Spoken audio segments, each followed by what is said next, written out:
முறையா தேமுதிக பார்லிமெண்ட்ல ரெப்ரசன்டேஷன் பண்ண போறாங்க.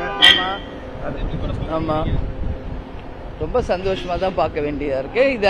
இந்த புகழ் எல்லாமே எங்களுடைய கேப்டனுக்கு நாங்க சமர்ப்பிக்கிறோம். எல்லா புகழும் எங்க கேப்டனுக்கு தான்.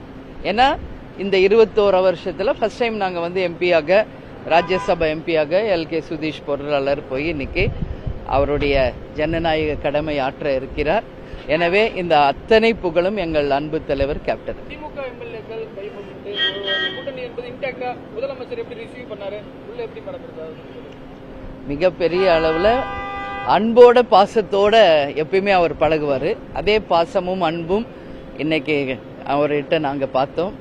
ஏன்னா இது அரசியலுக்கு அப்பாற்பட்டு கேப்டனுக்கும் அவங்க குடும்பத்துக்கும் எங்க குடும்பத்துக்குமான நட்பு பல ஆண்டுகளாக தொடருது. குடும்ப நட்பு கூட்டணி இன்னைக்கு அரசியல் கூட்டணியா மாறி இருக்கு. அதனால குடும்ப ரீதியான ஒரு அன்பு தான் அது.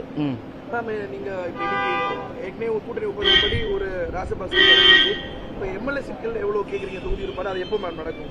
அது வெகு விரைவில் நாங்களே அறிவிக்கிறோம். அண்ணன் தான் அறிவிப்பாரு. என கூட்டணியின் தலைமை யாரு?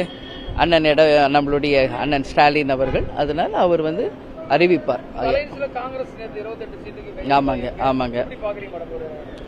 அவங்க கட்சி ஏற்கனவே 25 இருந்தாங்க, இப்ப 28 வாங்கியிருக்காங்க. அவங்க உரிமையை கேட்டு பெற்றிருக்காங்க. எல்லாரும் ஒன்னாதான் உட்கார்ந்து பேசிட்டு இருந்தோம்.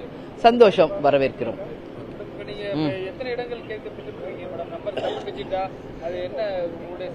கொஞ்சம் வெயிட் பண்ணுங்க, நாங்களே தலைமை ரீதியிலே அறிவிக்கிறோம். நன்றி. தலைமை கழகத்துல நம்மளுக்கு